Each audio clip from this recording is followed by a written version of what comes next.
우리에게 소망 주심을 감사합니다. 하나님, 우리가 마음은 평화를 원하지만 들리는 소문과 소리는 온 땅의 전쟁과 자연재해로 우리 전에 수많은 사람이 고난과 고통 속에 하나님 이름도 없이 소리 없이 하나님 사라져가고 있습니다.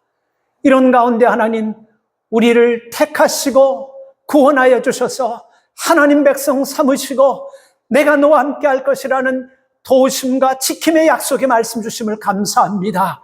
하나님, 우리가 이 세대 속에서 불안하기 짝이 없는 이 세대 속에서 살아보려고 하나님 우리가 주님 말씀 붙잡고 나왔습니다. 몸부림치는 우리의 태도를 보시고 불쌍히 여겨주시기를 원합니다. 그래서 하나님의 말씀이 우리 속에 와닿게 하여 주시고 깨달아지게 하여 주시고 우리의 잠자는 가슴을 깨우시고 식어진 가슴에 불 붙여주셔서 찬양할 때 뭐가 피가 나도록 찬양하게 하시고 기도할 때 간절하게 기도하게 하시고 말씀 들을 때 생명 걸고 듣는 하나님의 종들이 되게 하여 주시옵소서. 이 예배를 가운데 하나님 함께 하실 것을 믿고 살아계신 예수님의 이름으로 기도 올리옵나이다. 아멘. 우리나라 서울 서초동에 가면요, 소년법정이 있는데 그 법정에 청소년 김민지라는 소녀아이가 재판석에 앉았게 됐습니다.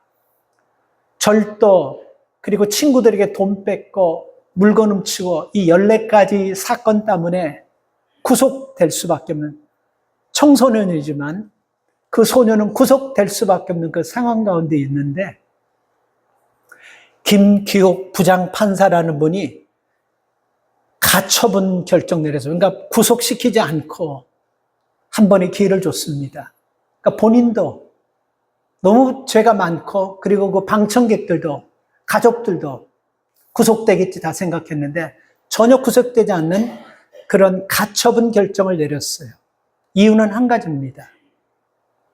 이 아이가 왜 이렇게 됐는지를 이 부장판사가 이 아이를 조사하는 경찰을 통해서 다 들었습니다.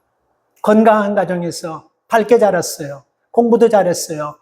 친구들도 참 좋았습니다. 그런데 이 아이가 남자친구들에게 끌려가가지고 성폭행을 당해버렸어요. 그 일로 이 아이가 충격을 받고 정신과 의사를 찾아다니면서 치료받고 그리고 그 어머니는 그 사건 때문에 스트로크, 풍을 맞아가지고 몸 절반이 굳어버렸어요. 그러니까 이런 걸 보면서 너무 자신이 괴로운 거예요. 너무 세상이 미운 거예요. 그러다 보니까 자기를 이렇게 하는 아이들, 그 아이들과 가까워지고 불량 청소년들과 가까워지면서 그 여자아이가 돈 뺏고 물건 훔치고 그렇게 하다가 법정 구속을 당할 수 있는 그런 자리에 앉았던 것입니다. 그래서 이 부장판사가 이 수사관의 이 아이를 조사한 거를 싹 다 듣고 이런 결정을 내립니다. 이 아이는 큰 죄를 지었다가도 우리가 볼 수 있지만 이 아이에게서 가장 중요한 것은 자기가 그 사건을 통해서 자존감을 잃어버렸기 때문에 그 자존감이 이 아이를 이렇게 만들어버렸다고 나는 그 부장판사가 판결을 내리면서 그런 얘기를 하는 거예요. 그리고 난 이 아이를 구속하지 않고 난 이 아이에게 한번 기회를 주고 싶습니다 하면서 그 아이에게 법정에서 일어나라고 하면서 학생, 날 따라해봐. 그때 그 아이가 일어나서 그 부장판사가 하는 얘기를 따라합니다. 나는 세상에서 가장 이쁜 아이입니다. 그 아이가 따라해요. 나는 세상에서 가장 이쁜 아이입니다. 목소리가 기어들어가듯이 그렇게 합니다. 그때 부장판사가 다시 얘기합니다. 학생, 내가 하는 얘기 그대로 해. 크게 해. 그때 이 아이가 다시 섰을 때 이 부장판사가 또 다른 얘기를 합니다. 나는 혼자가 아닙니다. 나는 두려울 것이 없습니다. 나는 뭐든지 할 수 있습니다. 이 소리를 크게 한번 해봐. 근데 그 아이가 큰 소리를 합니다. 난 혼자가 아닙니다. 세상에서 두려울 것도 없습니다. 나는 뭐든지 할 수 있습니다. 하면서 그 말을 다 하고 아이가 주저앉아서 울어버립니다. 그때 방청객이 있었던 반충풍 스트로크 맞았던 엄마도 울고, 방청객 모든 사람들도 울고, 그 재판에 관계된 많은 사람들이 울었어요. 그래서 이분이 이렇게 얘기하는 겁니다. 이 아이에게 잘못이 있다면 자존감을 잃어버린 것입니다. 그렇기 때문에 나는 스스로 이 아이가 자존감을 찾을 수 있는 기회를 주고 싶습니다. 그래서 법정 구속을 시키지 않았습니다. 자, 여러분, 우리가 오늘 예수를 믿고 하나님의 형상을 닮아가면서 구원받은 성도라는 거, 그거 의심되는 분 혹시 계십니까? 믿어지지 않는 분 혹시 계십니까? 다 믿어집니까? 의심되지 않습니까? 그렇다면 여러분들에게 구원받은 성도로서의 자존감 있습니까?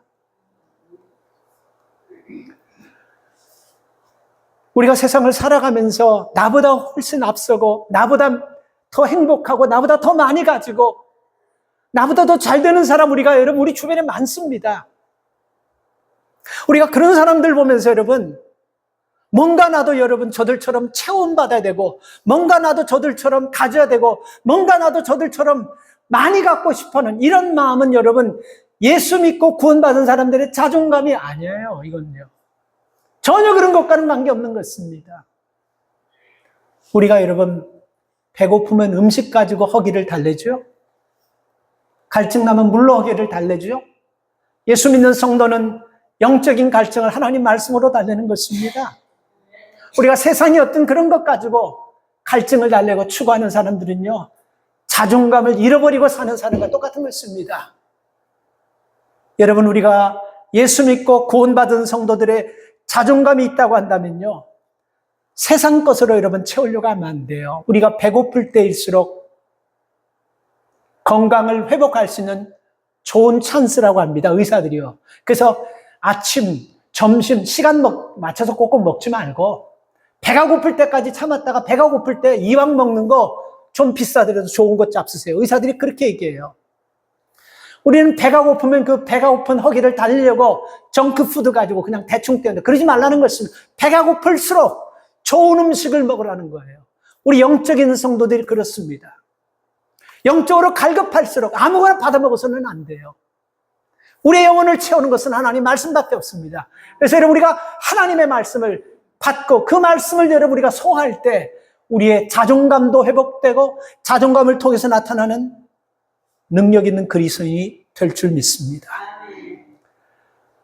저는 이번 주 여러분, 아내를 요셉이 가정에 보내주고 혼자서 이렇게 지내면서 말씀의 주제를, 죽음이라는 주제를 가지고 말씀을 준비하면서 거기에 관계된 책도 보고, 그리고 거기에 대한 예화도 찾고, 이렇게 하다가 성경 구절도 찾고 보니까 꿈에도 죽음에 관한 꿈을 꿔버리더라고. 불편하더라고. 그래서 사람이 이게 맞다는 생각이 들어요. 우리가 하루 종일 뭘 생각하냐, 그 생각하면요, 우리가 그 꿈에도 나타나고, 우리가 자꾸 그렇게 되는 거예요. 저는 여러분, 이런 이렇게 불편하고 이렇게 부정적인 그런 꿈 얘기나 이런 죽음 얘기를 하려는 것이 아닙니다. 살아가면서 들었을 때 기분 좋은 말이 있지 않습니까? 그죠? 여러분, 살아가면서 들었을 때 제일 기분 좋은 말이 뭐예요?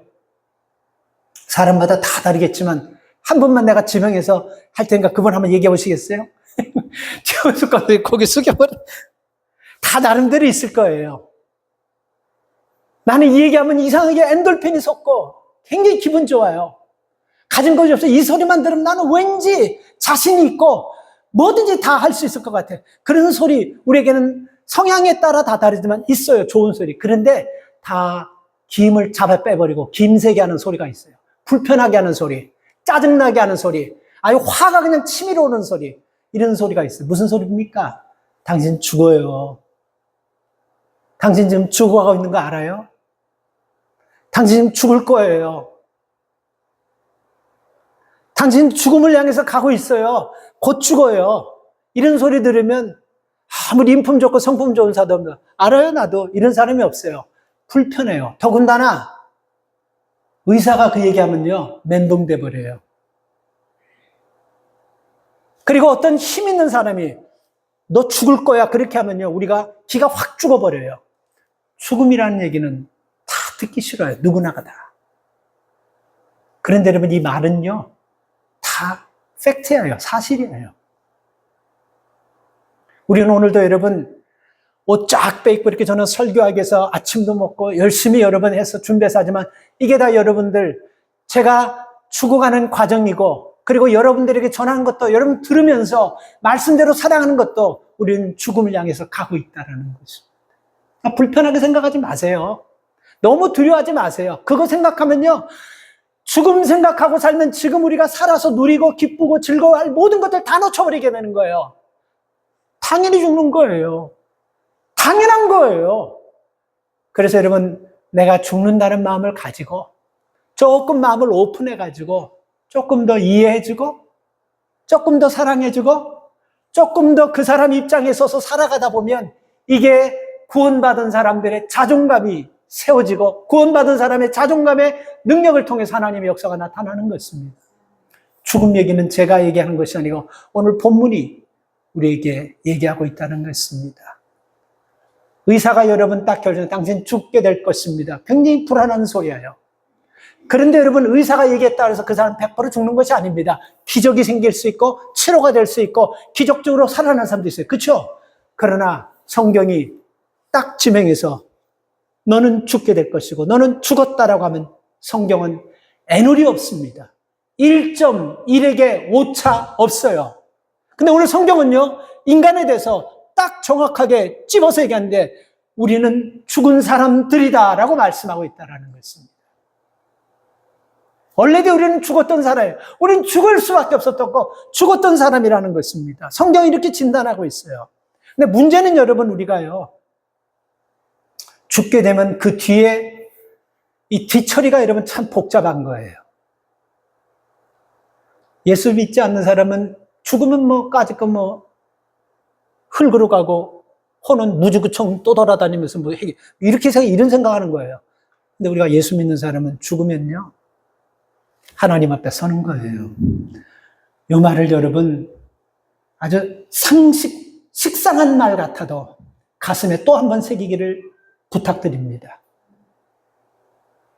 죽으면 하나님 앞에 꼭 섭니다. 누구도 예외 없어요. 다 서요. 근데 문제는 그 죽음에서 끝나는 것이 아니고 죽으면요, 우리가 하나님 앞에 섰을 때 심판의 자리가 될 수 있고 영광의 자리가 될 수 있다는 거, 이것도 여러분 꼭 기억하셔야 됩니다. 우리가 여러분 어떤 죄를 짓고 내가 예를 들어서 코트에서 메일 하나를 받으면 코트에 언제까지나 굉장히 찝찝해요. 불편해요. 나는 잘 모르는데 코트에 왜 나오라 그러면 아주 불편해요. 걱정돼요. 우리가 똑같습니다. 우리 하나님 앞에 섰을 때 여러분, 심판의 자리에 하나님 앞에 선다는 것은 여러분 불편해요. 피하고 싶어요. 뭔가 불안해요. 그런데 말이에요, 모든 죄를 사함받았다는 확신이 있고 믿음으로 구원받은 사람은, 신앙에 자존감이 있는 사람은요, 그 자리가 불편하지 않습니다. 너무 두려워하지 않습니다. 걱정되지 않습니다. 예를 들어서 여러분, 내가 어떤 코트에서 나가지고 나오라 그러면요, 내가 딱 깨생할 때, 내가 그때 과속으로 다니다가 200불 벌금 받았는데 이것 내가 문제가 있어서 아마 코트에 다시 나오라는 거 있지. 딱 생각, 내가 낸 영수증 딱 가지고 나가면 전혀 두렵고 불안할 거 없습니다. 그렇지 않습니까? 돈 낸 영수증이 있기 때문에. 근데 내가 여러분 해결받은 영수증이 아무것도 없으면요, 내가 영수증을 갖고 있었을까 하면서 걱정하고 불안하기 시작하면 또 내야 되나 생각하고 더 붙으면 어떠냐, 이렇게 우리가 걱정하는 거예요. 그래서 우리가 죽으면 죽음으로 끝나는 것이 아니고 우리가 하나님 앞에 서야 된다는 거, 이게 여러분 굉장히 중요하다는 것입니다. 근데 문제는 여러분, 많은 사람들이요, 죽은 뒤에 뭐 하나님 앞에 서는 등 뭐 죄가면 이런 얘기 들으려고 하지도 않고 불편하게 생각해요. 소 귀에다가 경 읽어주는, 소귀에 경 아무렇지도 않게 생각하는, 이게 문제예요. 불편하게 생각해요. 그리고 안 들으려고 그래요. 그런 얘기는 좀 나와는 관계없는 얘기, 그런 얘기처럼 우리가 들려요. 그래서 피하려고 하고 불편하게 생각해요. 그런데 여러분, 문제가 내가 도둑질을 분명히 해놓고 피한다고, 불편하게 생각한다고, 등진다고, 잊어버린다고 그 죄가 없어지는 겁니까? 그대로 남아있는 거예요. 그대로 남아있는 거예요. 절대로 없어지지 않습니다. 외면한다고, 피한다고, 등진다고, 잊어버린다고, 까먹었다고, 절대로 그러지 않습니다. 그대로 있는 거예요. 그래서 우리가 죄를 지면요, 사는 기간 동안도 굉장히 괴롭고 고통스러워요. 우리가 죄 져놓고 여러분, 아무렇지도 않게 여러분 그렇게 사는 사람은 그건 강심나게 특별한 사람이에요. 그러니까 그런 사람 보지 마세요. 대부분이 다 불편합니다. 죄를 짓고 사면 여러분 사는 것은 또한 불편해요. 그런데 말입니다. 그걸로 끝나는 것이 아니고 우리가 하나님 앞에 가서 그것이 문제가 된다는 걸 꼭 명심하십시오. 그래서 그 죄는 해결받아야 돼요. 사는 동안. 그리고 해결받을 수 있는 길도 분명히 있다는 것입니다. 그래서 성경에서 단호하게 선언하는 1절 말씀을 보면 죽었던 너희들. 아주 단호하게 애누리 없이 뭐 어떤 여러분 여기에 뭐 설명도 해석도 필요 없어요. 죽었던 너희들. 죽었다라는 것입니다. 이건 육체의 죽음뿐만 얘기하는 것이 아니고 단절을 얘기하는 거예요. 이 영적 의미는요. 너희는 죄로 죽었다라는 것은 여러분 우리가 육체적으로도 죽고 영적으로도 하나님과 단절됐다라는 것입니다. 이 영적으로 하나님과 단절됐다는 것을 좀 쉽게 설명하면요. 아무리 하나님의 말씀을 듣고 싶어도 안 들리는 거예요. 안 들린다는 깨닫지 못하는 거예요. 다른 사람들 이걸 보면서 기뻐하고 찬양하면서 저렇게 찬양할 때 뭐가 피가 나도록 열심히 찬양하는데 그게 안 보이는 거예요. 그리고 내 목만 아플까봐, 내 목만 문제가 생길까봐 그냥 개미 소리같이 그렇게 하는 거예요. 안 보이는 거예요. 여러분 제가 지난주에 말씀드렸죠. 이 태도는 굉장히 중요해요. 왜 중요하냐면요. 사람이건 짐승이건 여러분 살고자 하는 그 피조물은 살고자 하는 태도가 반드시 나옵니다. 포기하는 짐승은요. 포기한 태도가 나오는 거예요. 포기한 태도는 죽는 거예요. 그러나 살려고 하는 태도는요. 그 태도가 그 사람을 살리는 겁니다. 믿습니까? 태도가 굉장히 중요해요. 살고자 하는 사람은 살고자 하는 그 태도가 반드시 그 속에 있다는 것입니다. 그래서 여러분 우리가요. 이 죄 문제 여러분 정면 돌파해야 될 문제고 우리가 해결하고 여러분 반드시 그 문제 우리가 해결할 수 있는 길이 있음을 믿고 해결한 뒤에 하나님 앞에 서겠다는 이런 마음을 가지셔야 되는 것입니다. 요한계시록 3장에 보면 4대 교회 교인들에게 하나님께서 이렇게 말씀하셨어요. 살아있다는 이름은 가졌지만 너희는 죽은 자들이다. 4대 교회 교인들에게 너희는 살아있다는 이름을 가졌지만 실상은 너희는 죽은 자들이라. 이게 뭐를 뜻하냐면 하나님과 단절된 상황에서 4대 교회는 신앙생활을 했던 것입니다. 그리고 하나님 앞에 여러분 영적으로 귀가 먹으니까 말씀 안 듣죠. 하나님의 영광이 안 보이죠. 그리고 하나님을 교제를 못하니까 양심이 화인 맞은 짓 하죠. 그러면서도 그들은 신앙생활하고 그러면서 그들은 믿음생활하는데 누구 하나 잘못됐다고 얘기하는 사람이 없어요. 그런데 잘못됐다고 얘기하는 사람은 누구냐면 하나님께서 말씀하는 거예요. 너희는 살았다는 이름은 가졌지만 실상은 너희는 죽은 자들이라 이렇게 말씀하신 거예요. 그래서 죽었다라는 거예요. 왜 죽었습니까? 1절에 나와 있죠. 자세하게 허물과 죄로 죽었다. 허물과 죄가. 그러니까 여러분 우리가 허물이라는 뜻은 여러분 이 원뜻에 보면요. 구별된 경계선이라는 뜻입니다. 구별된 경계선. 허물과 죄로 죽었다는데 이 두 가지 때문에 우리가 죽는 거걸랑요? 두 가지 때문에 하나님과 단절되는 거걸랑요? 근데 이 허물이라는 것은 이 원래 원뜻이 여러분 하나님이 지어놓은 그거는 경계선이라는 겁니다. 각 나라마다요. 이 국경이라는 것이 있어요. 이 미국하고 멕시코하고 막 국경을 막 세워놔가지고 막 사람들이 막 그거 막 넘어오려고 하는 거지 않습니까? 우리나라도 보면 여러분 북한과 남한 38선이라는 라인이 분명히 그어져 있어요. 그리고 바다니까 뭐 니 거 내 거 없이 그냥 아무나 뭐 그냥 배가 지나 아니에요. 배에는 이 바다에는 NLL이라는 해안선이 그어져 있어요.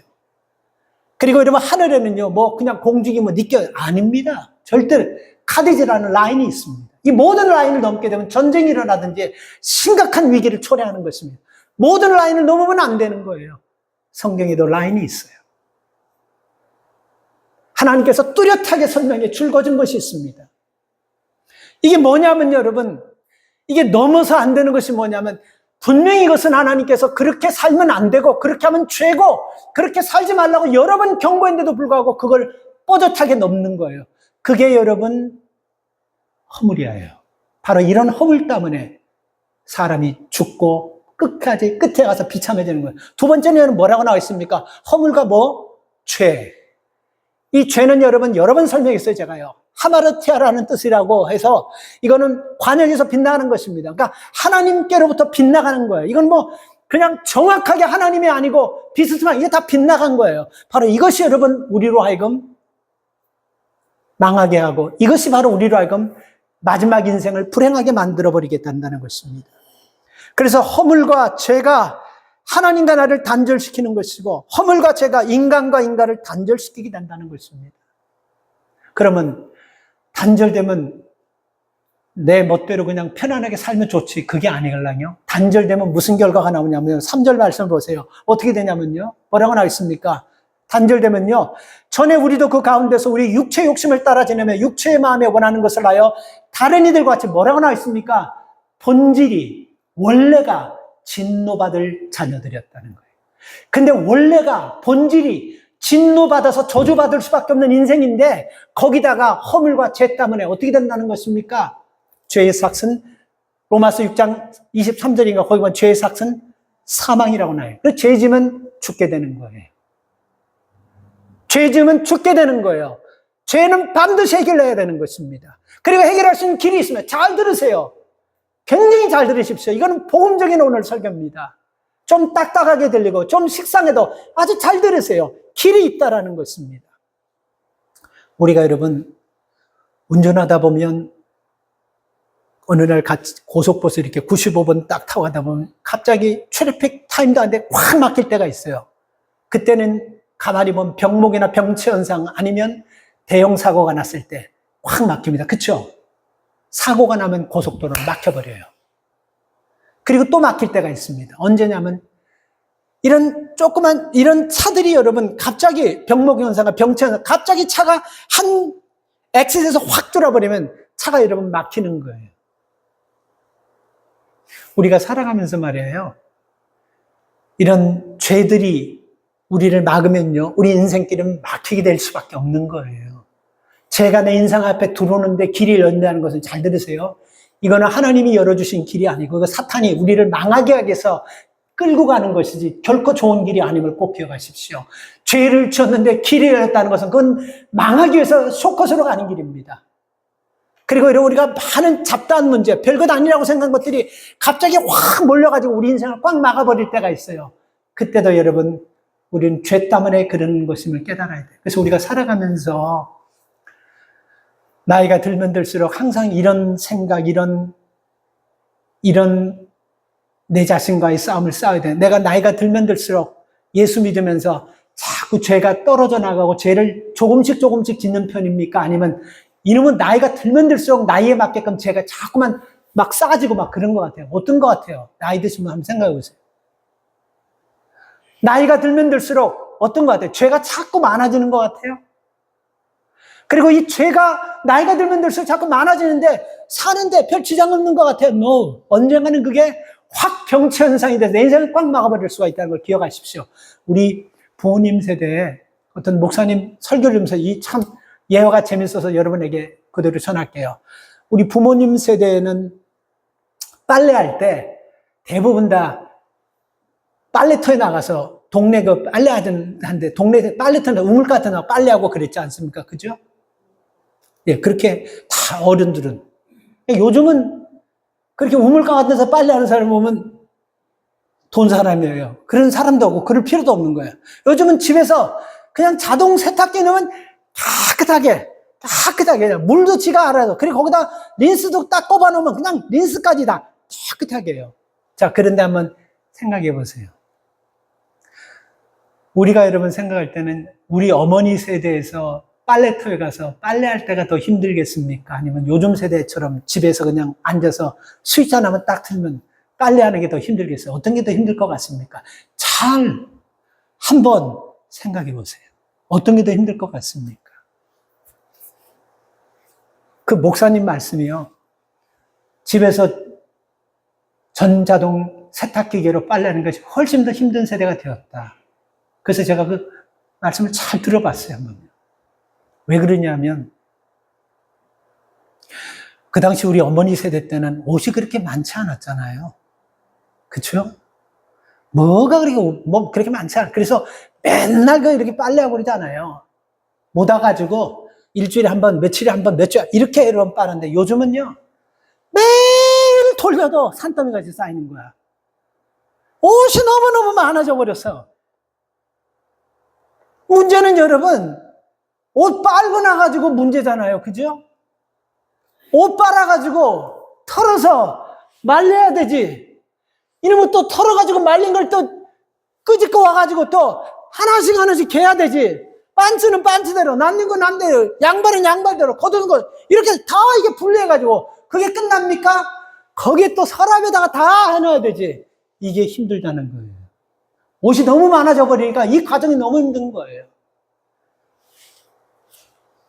절대로 여러분 오해하지 마세요. 난 여러분 집에, 난 어떤 교인들 집에 가도 난 집 구경 안 합니다. 그분들이, 목사님 집 구경 하세요. 그럼 나는 하지만 절대로 집 구경 안 해요. 우리 교회가 아니에요. 나와 조금 관계가 있는 사람 집에 내가 한번 놀러 갔는데, 안방에 가니까 이만한 산더미가 하나 쌓여있고, 그 옆에도 또 이만한 산더미가, 두 산더미가 쌓여있어요.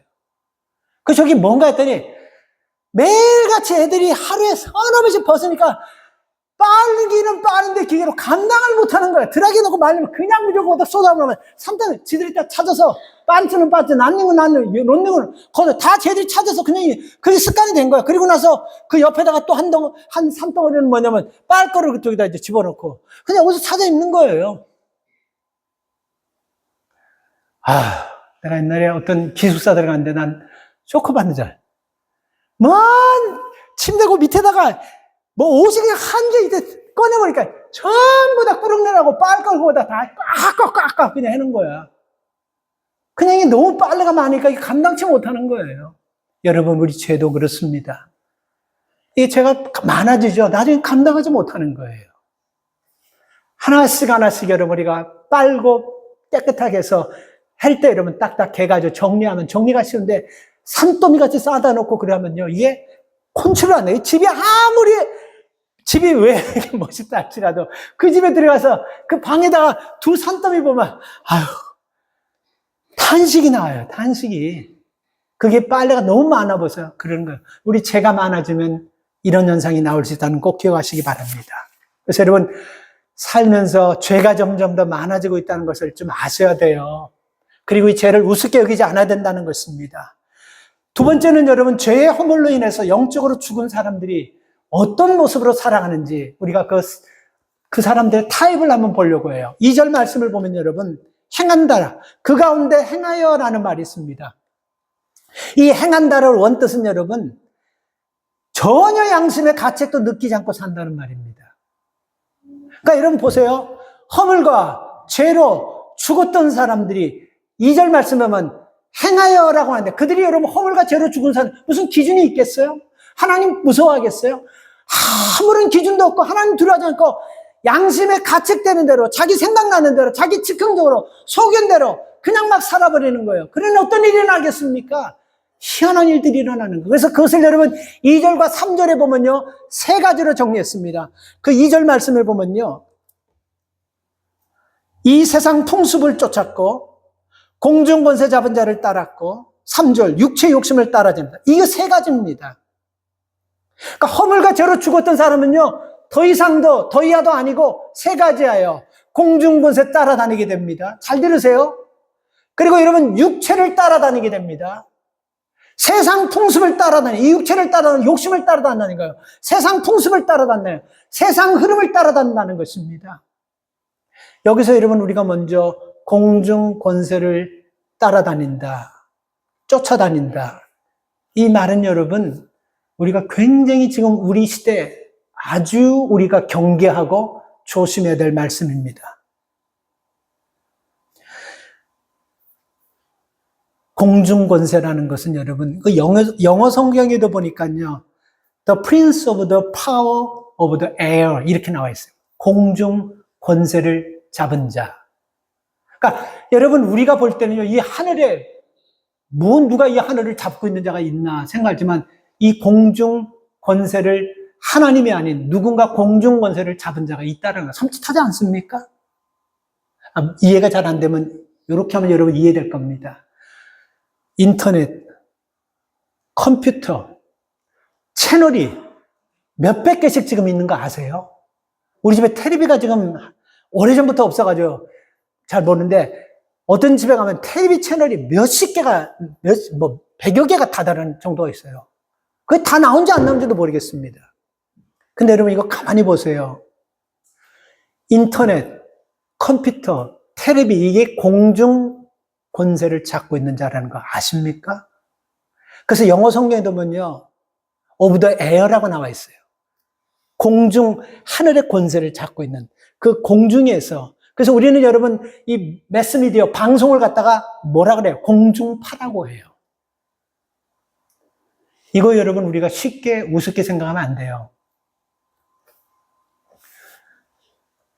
저는 여러분 좌파도 우파도 아닙니다. 저는 예수님파예요. 분명히 저는 좌파도 우파도 아니에요. 예수님파예요. 근데 많은 사람들이 여러분 지금 좌파 쪽으로 쏠려가지고 그 좌파 쪽에서 하는 모든 일들을 그대로 받아들이고 그대로 서스럼없이 그냥 자기 것으로 소화시켜버립니다. 그게 왜 그러냐면요. 본인도 모르게 이게 방송이라든지 이게 미디어에 길들여져 버렸다는 것입니다. 제가 분명히 말씀드려요. 저는 좌파도 우파도 아닙니다. 근데 여러분 많은 사람들이 한국 방송 90%가 좌파가 점령이 있다. 이건 한국뿐만이 아니에요. 어떤 분이 얘기하는데 미국도 여러분 한 70% 이상이 이 공영 이 빅 매스메디어는 여러분 좌파가 붙잡고 흔들고 있다. 이렇게 얘기하는 사람도 있습니다. 사들백 처치 릭 워런 목사님 있죠. 지금 현존하는 영적 리더 중에 한 사람으로 꼽히는 분입니다. 그분이 이런 얘기를 했습니다. 지금 헐리우드는 사단이 다 장악하고 있다. 릭 워런 목사님이 한 얘기예요. 이 젊은 층들의 우상인 비욘세, 레이디 가가 이 사람은 공개적으로 우리는 우리 영혼을 이 사탄에게 우리는 판 사람이다. 그 우리를 통해서 선한 것 기대하지 말라고 하면서 쇼나 토크쇼도 하나님을 조롱하는 그런 데 나와서 떠들어대고 있습니다. 이 비욘세나 레이디 가가는 미국 젊은 청년들의 우상과 같은 사람들이에요. 이런 사람들이 공공하게 얘기하는 거예요. 사람들이 왜 이런 좌파에 옹호하나 가만히 생각해 보면요. 이게 이 공중 권세를 잡은 방송이나 미디어에 세뇌돼서 영적 분별력을 잃어버렸기 때문에 저는 그렇다고 생각합니다. 그래서 여러분 우리가 이것을 구별하기 위해서는요.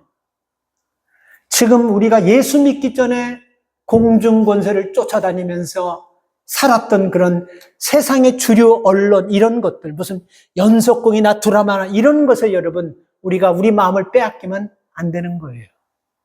그래서 로마서 12장 2절에 보면 너희는 이 세대를 본받지 말고 오직 마음을 새롭게 함으로 변화를 받아 하나님의 선하시고 기뻐하시고 온전한 뜻이 무엇인지 분별하라 이렇게 말씀하고 있습니다.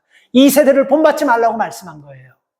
공중, 권세, 이 에어를 잡고 있는 공중을 잡고 있는 우리가 보지 못하는 무서운 영들이 있다는 것입니다.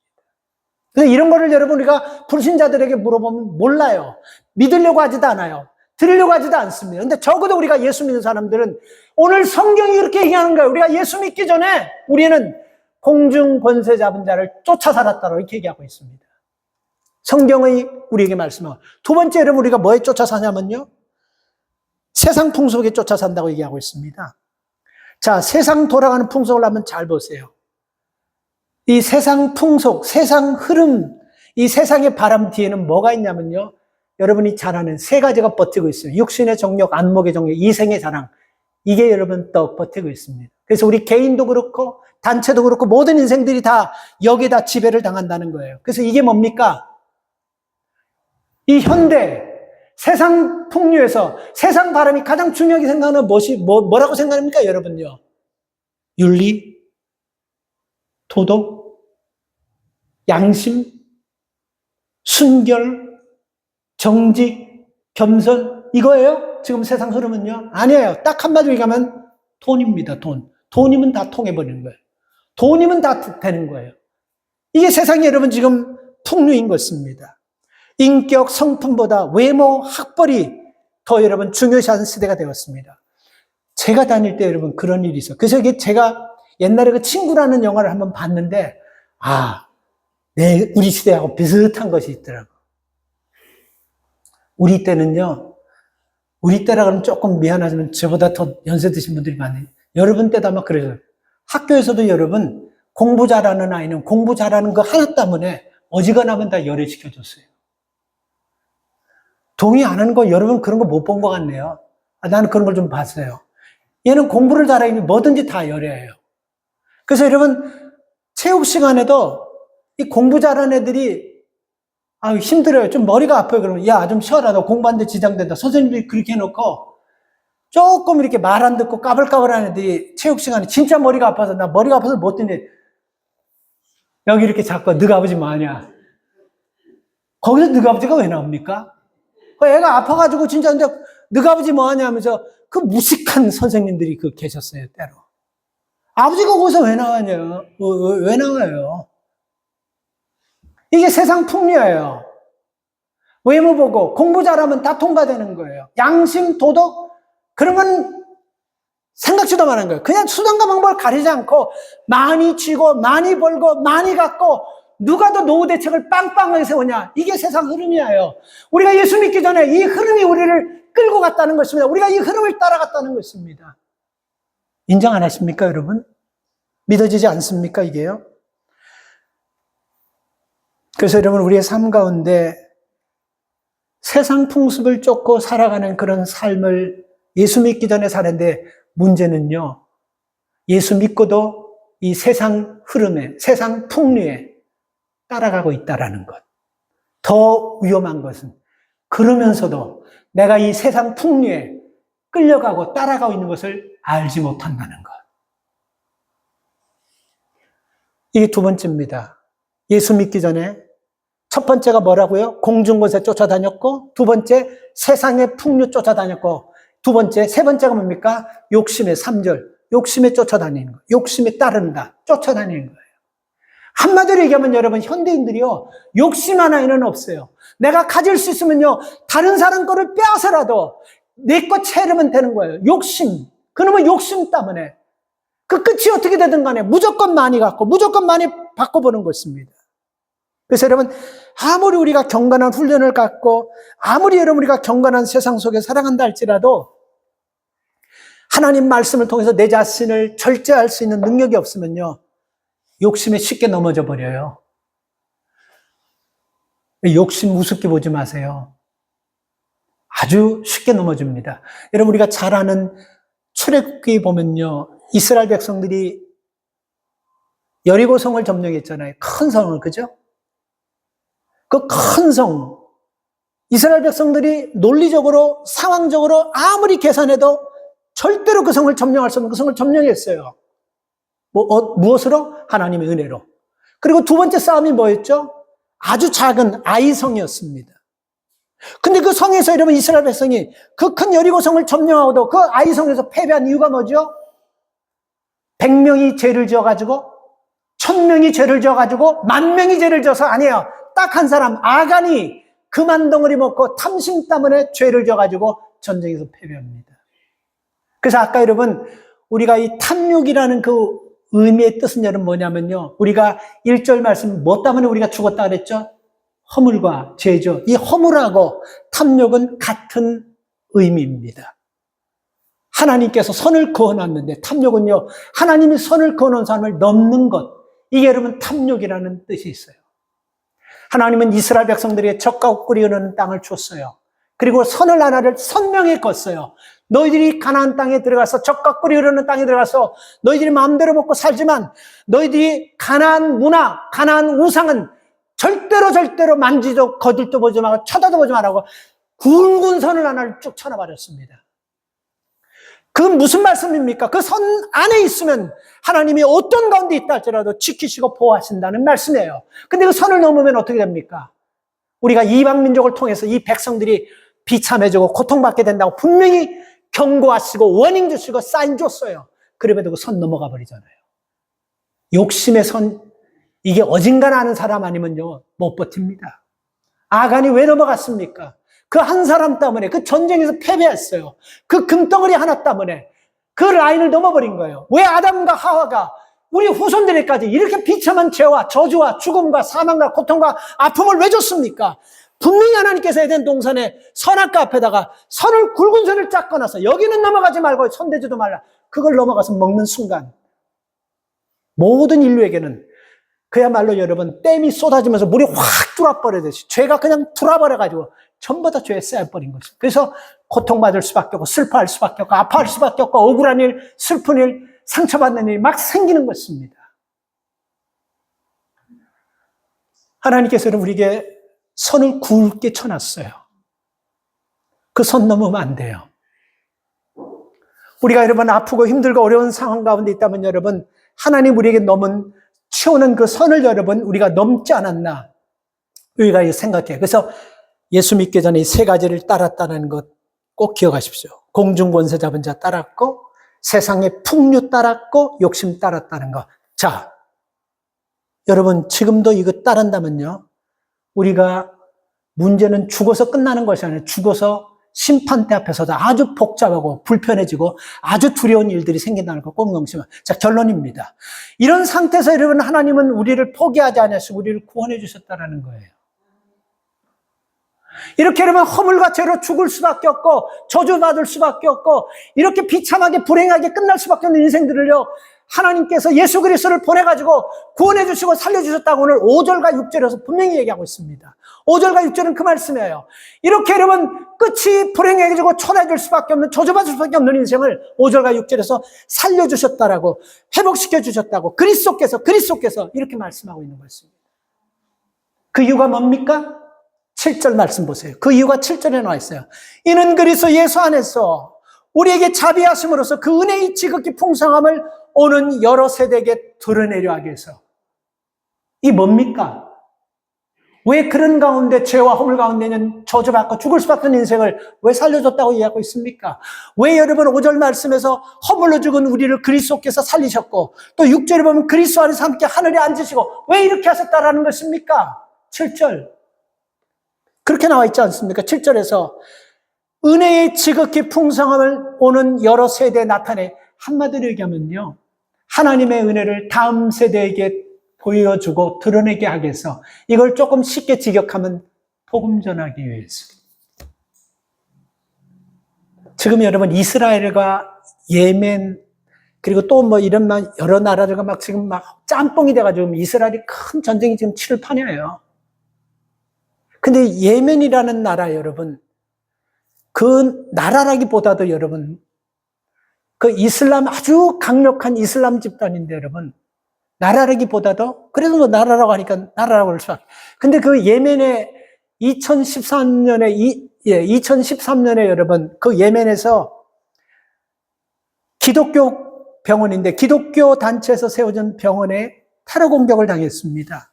근데 거기에 여러분 닥터 말사 메이어라는 22년 동안 그 예멘이라는 그 이슬람권 아주 지독하게 아주 국교와 같은 이슬람권에서 닥터 말사 메이어라는 사람이 22년 동안 그 나라에서 내과 의료서 그 예멘 사람들 섬기고 사랑하고 치유하고 고쳐서 일평생 22년 젊은 걸 다 투자했습니다. 그런데 테러리스트들이 그 병원에 들어가서 그 총 갈겨가지고 그 이 말사 메이어도 죽고 2명의 선교사도 죽고 또 한 사람은 복부에 총에 맞아서 그렇게 큰 위기를 경험했어요. 근데 마침 여러분 그 병원에서 있던 경찰들이 그 테러리스트 알카밀이라는 사람을 잡았습니다. 근데 이 닥터 말사 메이카라는 사람은요, 막 그 예멘 지역의 신문에도 방송에도 나왔어요. 이렇게 이방 땅에서 와가지고 이렇게 우리 국민들을 섬기고 사랑하고 돕는 이 훌륭한 사람이 없다라고 이게 우리 신이 보낸 사람이 하면서 막 방송과 신문에 나와서 대단한 사람입니다. 그 정도로知名도가 높아요. 근데 그 사람이 테러리스트의 총에 맞아 죽었어요. 그래서 그 경찰이 잡아요. 꼭 그렇게 할 수밖에 없었냐? 아니 이렇게 우리나라를 위해서 이렇게 선교하는 사람에게 뭘 그 사람이 잘못돼서 이렇게 총을 쏴서 이 사람까지 이렇게 죽일 수밖에 없어. 이렇게 꼭 해야 되냐? 그러니까 그 사람이 이렇게 얘기했습니다. 나도 압니다. 그 사람과 헌신을 나도 경험했고 나도 받았고 내 어머니는 그 사람의 헌신 때문에 살아난 사람입니다. 나도 압니다. 근데 문제는 그 한 사람이 이 모슬람 모든 사람들을 얼마나 많이 개종시키는지 알고 계십니까? 그 사람 한 사람이 이런 일을 하는데 그 사람과 관계된 사람이 그 사람과 똑같은 마음들을 가지고 이렇게 하면 우리 모슬람 믿는 모든 사람들은 다 글로 가게 되고 난 이게 두려워서 그 사람 죽였습니다. 이렇게 얘기하는 거예요. 충격이고 굉장한 도전입니다. 그래서 그 닥터 말사 메이어라는 사람이 그 예멘에서 장례식 하는데 그 예멘이라는 그 나라가 생기고서는 가장 많은 사람이 참석했어요. 4만 명이 참석했어요. 그리고 그 많은 사람들이 거기서 처음이자 마지막으로 주기도문 노래가 거기서 했고, 그리고 닥터 말사 메이어가 늘 불렀던 He is the Lord, 그 가스펠송이 그 사람 거기서 처음이자 마지막으로 공식적으로 불러줬습니다. 여러분, 이 닥터 말사 메이어나 우리나 여러분 똑같이 하나님의 은혜로 구원받은 사람이에요. 그 사람도 예수 믿기 전에 허물과제로 죽을 수밖에 없던 사람이었습니다. 그런데 하나님의 은혜로 구원받고 5절 6절에서 예수 그리스도께서 살려주시고 예수 그리스도께 하나님 보좌에 앉혀주셔서 우리가 하나님 자녀된 거예요. 그래서 여러분 7절에 그렇게 말씀하는 거예요. 우리가 뭐를 위해서 살았냐면 하나님의 은혜를 다음 세대에 전하는 이 사명을 줘서 우리는 살아가야 되는 것입니다. 이게 여러분 신앙의 자존감을 잃어버리지 아니하고 환경 따라 세속의 바람 따라 공중분세 잡은 따라 욕심 따라 살아가지 않는 사람들의 모습인 것입니다. 아무 생각도 없이 우리가 그렇게 예스라고 대답할 수는 없는 것입니다. 그래서 여러분 우리는 이 사명을 감당해야 되는 것입니다. 어떤 상황 속에서도 우리는 여러분 이 선한 하나님의 복음을 전해야 된다는 것. 이걸 여러분 우리가 꼭 가슴에 새기고 살아야 돼요. 저는 살면서 얼마나 살지 모르지만 다 하나님께서 생명의 연수를 정해놨다고 생각합니다. 그리고 여러분들도 똑같아요. 여러분 주변에 나이를 먹으면 먹을수록 한 가지 들리는 소리는 뭐냐면 공통적일 겁니다. 주변에 누구 죽었다, 누구 떠났다, 누구 세상 이런 소리 자꾸 나이가 들면 들수록 많이 듣게 됩니다. 그런데도 불구하고 그때마다 이 생각하십시오. 이렇게 주변에 누구 죽는데 나를 데려가지 아니하시는 이유는 뭘까? 한번 그런 고민을 한번 해보세요. 물론 우리를 콜하지 않아서 안 가는 것은 분명합니다. 그럼 우리를 왜 콜하지 않았을까? 한번 생각해 봐야 돼요. 천국에 오면 아무것도 할 것이 없고 아주 재미도 없으니까 너는 이 땅에서 믿음으로 살았으니까 세상 것 마음껏 즐기다가 천국에 아주 재미도 없네 그 땅에 와라. 그렇게 여러분 우리를 느슨하게 생명 줬다고 생각하지는 않으시겠죠. 그죠? 숙제를 줘서 그래요. 숙제. 이게 무슨 숙제냐면 10절 말씀입니다. 우리는 그의 만드신 바라 그리스도 안에서 선한 일을 위하여 지으심을 받은 자니 이 일은 하나님이 전에 예비하사 우리도 그 가운데서 행하게 하려 하심이라.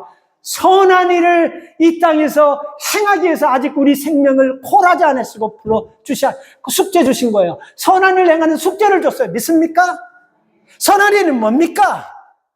우리 주변에 예수 믿는다고 하면서도 공중권세, 세상 풍속, 욕심 따라 사는 사람들에게 내가 만난 예수 그리스도의 복음을 전하는 게 선한 일입니다.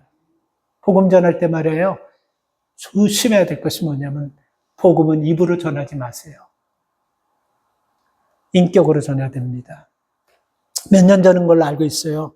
한국의 별내계단 그 대장이 자기 부하 그 쫄병들 그 관사에서 밥 해주고 빨래하는 애들을 어떻게 그냥 시어머니보다도 더 못되게 그렇게 다스려하고 그게 힘들게 했는지 많은 사람들이 저런 사람이 어떻게 별을 4개씩이나 붙여요. 저 똥별이라 그랬어요. 그 가장 별단 사람들에게 수치스러운 그런 얘기를 들었어요. 갑질했다고. 뭘 갑질했냐면 그 사람이 교회 장로님이세요.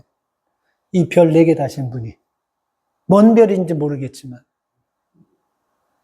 그리고 주일날 되니까 교회에서 사람 필요하다고 군종 목사님이 전화 주니까 큰 트럭에다가 그냥 내무반에서 자는 애들 주일날 다 데리고 가죠. 거기다 그 교회 데리고 가요. 근데 거기는 철회 다니는 애들도 있었고 교회 생전 안 나가는 애들, 체질이 안 맞는 애들 다 교회에 나갔어요.